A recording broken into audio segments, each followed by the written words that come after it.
Welcome to the pot hauling safety module, which has been designed to raise your awareness of the hazards and risks associated with hauling lobster pots.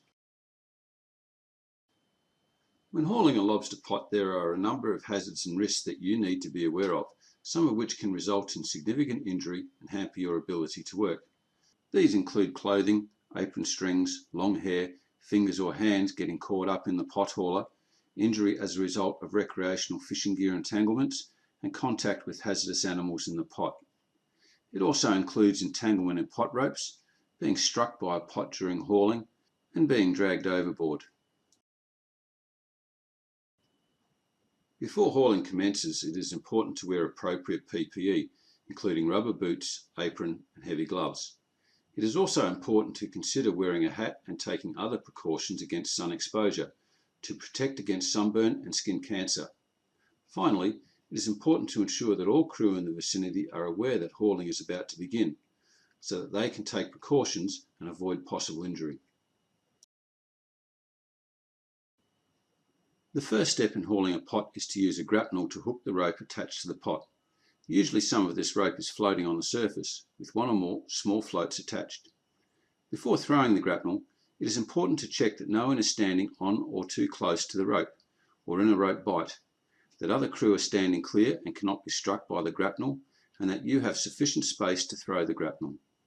Also check that the rope cannot jam your legs against the gunnels or knock you off your feet should the rope suddenly come under tension.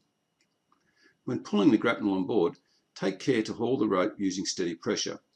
A sudden jerk on the rope may result in the grapnel coming free and striking you or others close by. Also, as best as possible, ensure that the retrieved grapnel rope is not spread all over the deck to minimise tripping risks. The actual process for hauling the pot, including safety considerations, should be part of the boat's safety management system or SMS. It is important you read the SMS. You should also have been given an induction by the skipper upon boarding the boat that guides safe pot setting and all other gear handling processes on board.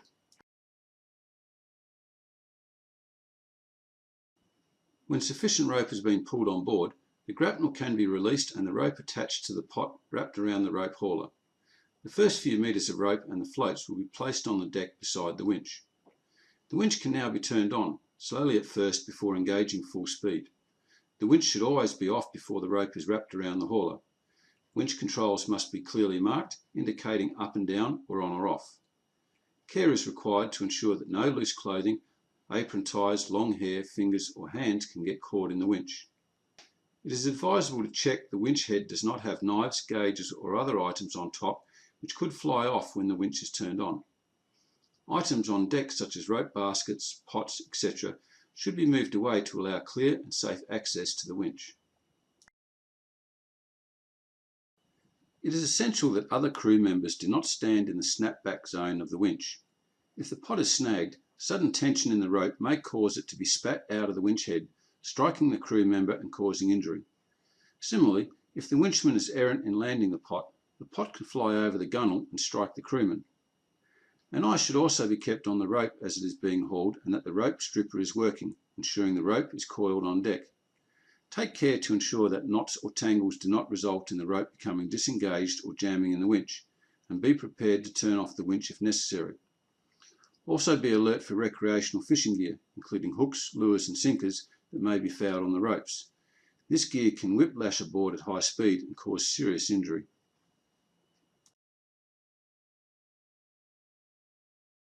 When the warning rope appears over the tipper, winch speed must be reduced. Then, as the pot reaches the tipper and is tipped inboard, the winch is stopped. The remaining rope around the hauler must now be removed in case the winch control is accidentally turned on, which could result in injury as the pot is pulled up to the winch. With the pot on the tipper or pot rack, any lobster and bycatch species can be carefully removed. Heavy gloves should be worn to minimise scratches and puncture injury as a result of contact with the hard shell of the lobsters, as well as spines, teeth or stings from bycatch species. Skin injuries from lobsters are a source of bacterial infection commonly known as lobster or crayfish poisoning. This infection may result in redness, swelling and pain in the vicinity of the wound, usually 1 to 7 days after injury. It may take 3 weeks or more for the infected site to heal. Medical attention should be sought immediately. Bycatch species include fish, blue-ringed octopus, blue-bottle jellyfish, eels, sea urchins and wobbegongs, some of which can be harmful and must be handled with caution. Heavy gloves should be worn to minimise scratches and puncture injury as a result of contact with any of these animals. Jellyfish in particular may also be wrapped around the pot rope.